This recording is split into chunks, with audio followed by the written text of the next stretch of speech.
Untuk di dalam Unsur-unsur hukum hukum adat itu, adat. Jess, ya. Secara teori itu ada kepercayaan.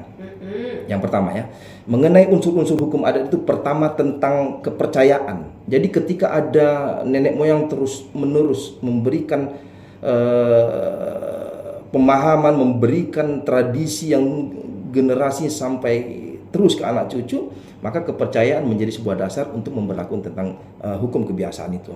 Kemudian untuk melaksanakan hukum adat karena dia tidak tertulis, ya, karena dia tidak tertulis, maka dia lebih menggunakan keperasaan.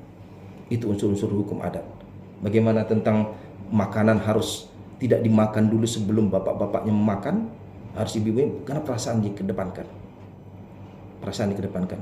Kemudian adalah tujuan. Tujuan pemberlakuan tentang hukum adat itu pasti untuk kepentingan dan pedoman dan menjadikan pembentukan etika dan karakter bagi masyarakat yang ada di sana.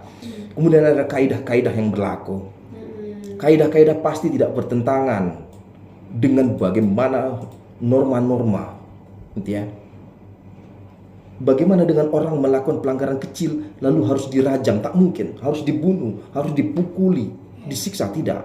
Nah, kaidah ini yang menjadi sebuah dasar tetap kemanusiaan yang dikedepankan ketika mau melakukan terhadap hukum adat itu sendiri.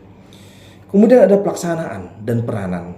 Ya, pelaksanaan peranan ini tentu harus dilaksanakan secara tradisional dan menggenerasi agar dia terus eksis di dalam pelaksanaan hukum adat.